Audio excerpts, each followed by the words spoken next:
Barasaab ku-xigeenka gobolka Togdheer ahna kusimaha barasaabka ayaa mas'uuliyiinta wasaaradda caafimaadka ee gobolka Togdheer ku wareejiyay gaari ambalaas ah iyo agab kale oo caafimaad oo ay ka mid yihiin mishiinkii lagu baadhayay dadka looga shakiyo cudurka COVID-19 iyo sidoo kale laba mishiin oo ah kuwa oksijiinta dhaliya. Barasaab ku-xigeenka gobolka Togdheer Maxamed Cabdilaahi Ibraahim Nafaqo oo ugu horeyntii halkaasi ka hadlay ayaa ku dheeraaday ahmiyadda ay agabkani u leeyihiin gobolada bariga Soomaaliland gaar ahaan gobolka Togdheer.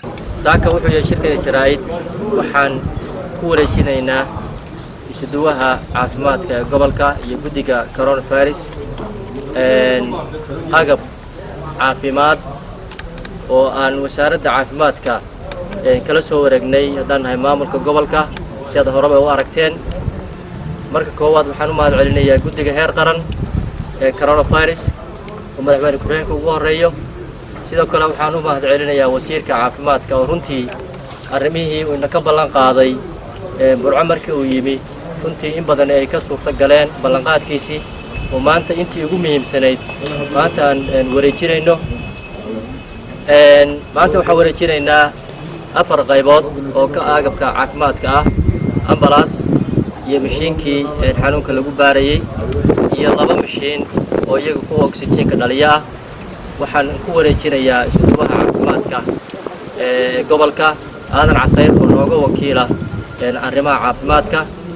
insha Allah tacaala waxaan rajaynayaa in aan ilaashan doono agabka caafimaad ee muhiimka ah dabcan haddii ilaahay xataa xanuunkan naga saaro mishiinkan uu wax badan anfacayo in la ilaaliyo oo maxay hayteenay cid ku takhasus ku ah oo aqoonteeda leh insha Allah tacaala loo dhiibi doono ayaan rajaynayaa biidnillaahi alkariim. Isduwaha wasaaradda caafimaadka ee gobolka Togdheer Dr. Aadan Casayr iyo sidoo kale Muuse Baaxeer ayaa uga mahadnaqay cid kasta oo ka qayb qaadatay sidii uu gobolka Togdheer u heli lahaa agabkan caafimaad. agab caafimaad oo ay ku soo wareejisay wasaaradda caafimaadka Somaliland. agabkaasoo ka kooban gaari ambulansa 2 mashiin oo dhaliya ah iyo mashiinkii reer Togdheer ay sugayeen baryahan PCR. runtii aad iyo aad baan ugu mahadnaqaynaa wasaaradda caafimaadka iyo ballanqaadka wasiirka caafimaadka. mashiinka PCR-ka waa kii aan sugaynay waxaan u diyaarinay meel ku habboon in la dhigo oo duruufo gaara u baahan. marka aad iyo aad baan ugu mahadcelinaynaa wasaaradda caafimaadka iyo maxamed saciid xaalid habshiil oo isagu qayb weyn ka qaatay laabtan aninka ka hadlayno.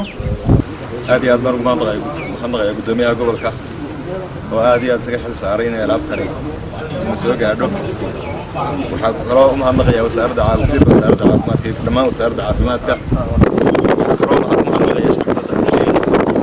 intaasba runtii waxay inoo suura geliyeen maanta inoo yimaado qalabkaas oo ugu muhiimsan yahay mishiinkii lagu baarayay bahalka. reer Barco waxaan ugu bashaareynaa inay caqabad ka gudbinay wixii kale ee inoo xirana waxaan ilaahay ka rajaynaynaa in iyaguna inoo soo dhamaadaan. waxaanu ballan qaadinaa annaguna inaanu sidaa uu sheegay meeshii lagu sameynayay u diyaarinay. hadda gacanta lagu hayaa qoralkii loo dhisayey iyo waxa laala wixii ay u baahnayd tababarkiina iminka ayaa la dirayaa. agabkan caafimaad ee lagu wareejiyay mas'uuliyiinta wasaaradda caafimaadka ee gobolka Togdheer ayaa wax weyn ka tari doona gobolada bariga Soomaaliland oo baahi weyn u qabay agabkani. ayaan leh Cabdullaahi Jaamac warbaahinta caalamiga ee SBC magaalada Burco.